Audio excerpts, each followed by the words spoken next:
yang cukup familiar itu sering menggunakan mediasi tanah kuburan. Tanah kuburan, Gus. Tanah kuburan yang menjadi media untuk meluncurkan guna-guna atau sihir tersebut. Cara menangani orang yang terkena guna-guna ataupun sihir ataupun santet lah kata lain, yang menggunakan mediasi tanah kuburan. Jadi kalau pertanyaannya apakah bisa ditangani secara pribadi?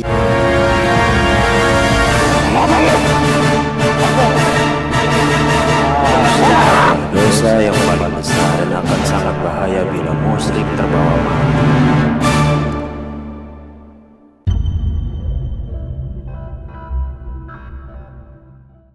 Assalamualaikum warahmatullahi wabarakatuh, pemirsa Kelana Masa dimanapun Anda berada. Malam hari ini berjumpa lagi bersama kami di channel Kelana Masa. Tentunya kami menyapa Anda dengan video-video terbaik kami.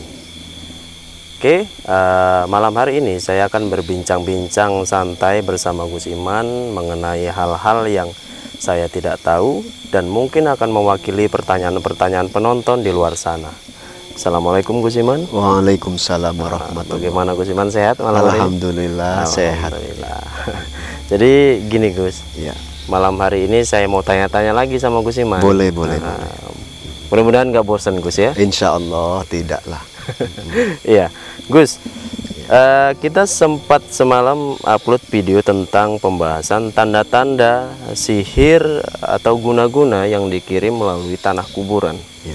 Tanda-tandanya salah satunya korban akan mimpi buruk tentang dikejar-kejar hantu, atau berada di kuburan atau bertemu orang-orang yang sudah meninggal, Gus ya. Itu salah satu tanda-tandanya. Ya. Nah sekarang Gus Iman, saya penasaran bagaimana cara menanganinya. Apakah kira-kira bisa kita tangani secara pribadi, Gus? Oh begitu. Ya, insya Allah ya. Jadi cara menangani orang yang terkena guna-guna ataupun sihir ataupun santet lah kata lain, yang menggunakan mediasi tanah kuburan. Jadi kalau pertanyaannya apakah bisa ditangani secara pribadi, insya Allah bisa. Insya Allah bisa. Jadi yang utama itu pasien ataupun yang sakit ya, itu harus diruqyah. Diruqyah. Minimal gunakanlah ruqyah mandiri. Syukur-syukur lebih dari itu ya, karena ayat-ayat ruqyah itu sangat banyak. Ya, ruqyah mandiri itu minimal tentunya bacakanlah surat Al-Fatihah, kedua surat Al-Falaq, ya, surat An-Nas, baru tambahkan ayat kursi, boleh tambah yang lainnya. Ya. Banyak surat-surat dalam Al-Quran yang bisa dipakai untuk menjadi wasilah ruqyah saat terkena penyakit apapun. Ya. Setelah diruqyah, baru lokasi di sekitaran rumah kita, ya, lebih sentralnya depan rumah lah. Di depan rumah Gus. Ya, kalau kita orang biasa depan rumah, kalau kita punya usaha biasanya itu di depan tempat usaha kita. Ya, bacakan juga ayat-ayat ruqyah. Ayat-ayat ruqyah. Lantas ambil sampel tanah di lokasi tersebut. Ya, diambil, ya. Yang manapun titiknya, nggak harus di titik di mana itu tanah kuburan diletakkan atau disaburkan, yang manapun ya. Pokoknya ambil di lokasi depan rumah kita, bertujuan untuk mewakili, ya, niatkan mewakili tanah kuburan yang telah berserak di lokasi tersebut. Ambil kurang lebih 1 genggam ya, dan bacakan kembali tanah yang sudah di tangan itu dengan ayat-ayat ruqyah. Setelah dibacakan ayat ruqyah selesai, baru tanah tersebut antar balik ke kuburan. Kuburan manapun. Kuburan manapun, ya. Karena kita nggak tahu itu tanah ngambil dari kuburan yang mana. Jadi kuburan yang manapun, niatkan memulangkan, ya, guna-guna atau sihir tersebut kepada tempatnya. Jadi gini Gus, ketika sudah kita lakukan, lalu tanah kuburan yang kita ambil tadi di sekitaran rumah, yang mewakili tadi Gus, ketika kita pulangkan di kuburan tadi, apakah itu pulang begitu saja atau mengenai sang pembuat guna-guna? Oke, Kalau menggunakan teknis yang barusan saya terangkan, itu hanya sihir itu kembali kepada asalnya, bukan kepada siapa yang mengirim. Oh, jadi ketika kita pulangkan tidak paling efeknya cuman berangsur-angsur yang mengalami yang korban guna-guna tadi ini mengalami kesembuhan ya. Insya Allah seperti itu. Jadi gini Gus, ya. Ketika kita ambil tadi tanah kuburan ini, tanah di sekitar rumah kita yang mewakili tanah kuburan tadi, itu bersifat untuk menghilangkan guna-guna yang bersifat apa ya, menutup usaha atau pribadi.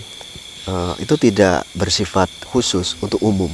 Oh, untuk umum. Iya. Asal jenis guna-guna yang menggunakan mediasi tanah kuburan, baik itu untuk menyakiti orang ataupun menutup tempat usaha, sama metode itu bisa digunakan. Metode itu bisa digunakan. Iya. Karena tadi saya kurang jelas, mungkin Gus kita bisa runut satu persatu mungkin buat penonton juga. Yang pertama tadi bacakan ayat-ayat ruqyah. Bacaan ayat ruqyah kepada yang sakit. Pada yang sakit. Iya. Lalu kemudian kalau misalnya kita untuk memulangkan sihir ke asalnya, kita ambil tanah di seputaran rumah, di sekitaran rumah. Tidak seperti itu. Oh, iya. Jadi begitu kita udah ruqyah yang sakit, kita keluar ke depan rumah, bacakan dulu lokasi tersebut ayat ruqyah. Oh, jadi tahapnya bacakan ayat ruqyah kepada yang sakit dan kita keluar ke depan rumah. Iya.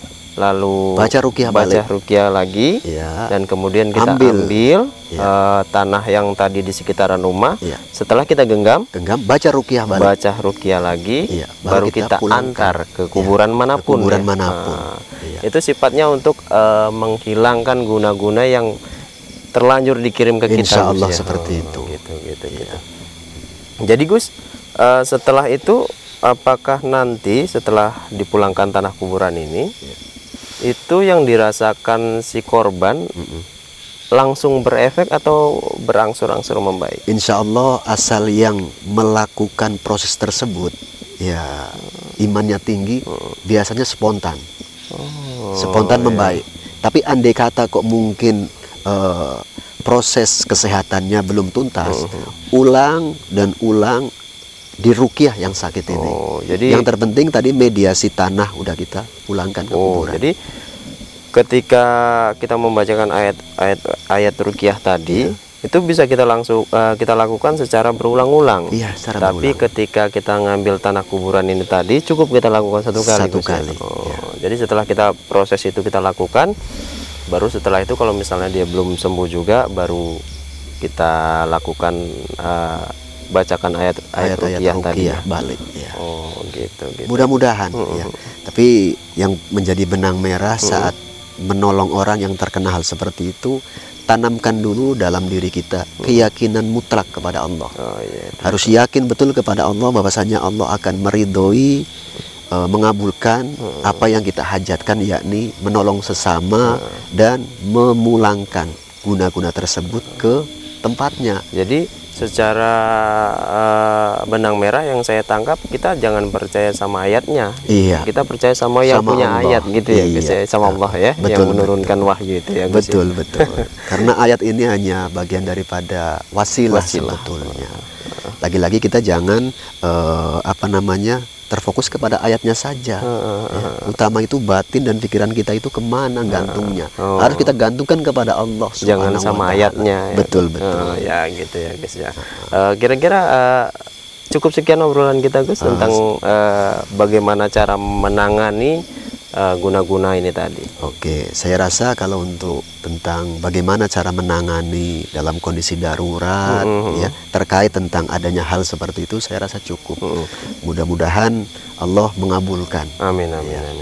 Kalau misalnya nanti suatu saat ada pertanyaan lanjutan dari dari penonton kita di kolom komentar, mungkin kita bisa jawab melalui video kayak gini lagi ya. Boleh, insya Allah. Mana tahu ada yang kurang jelas atau ada kembangan dari pertanyaan penonton ya. Boleh ya. Oke. Cukup sekian Gus ya. Insya Allah cukup ya. Oke, pemirsa Kelana Masa, cukup sekian obrolan saya bersama Gus Iman tentang bagaimana cara menangani sihir atau guna-guna melalui media tanah kuburan. Semoga video kali ini bermanfaat buat penonton di rumah atau di mana saja, dan cukup bermanfaat untuk kehidupan sehari-harinya. Dan tidak bosan-bosan saya mengingatkan pada penonton untuk dukung channel ini dengan cara like, komen, dan share video ini. Dan jangan lupa juga subscribe channel YouTube ini dan klik tombol loncengnya supaya teman-teman bisa tahu kalau misalnya kami upload video terbaru kami. Akhirnya saya Edi mohon pamit dan Gus Iman mohon pamit. Assalamualaikum warahmatullahi wabarakatuh. Waalaikumsalam.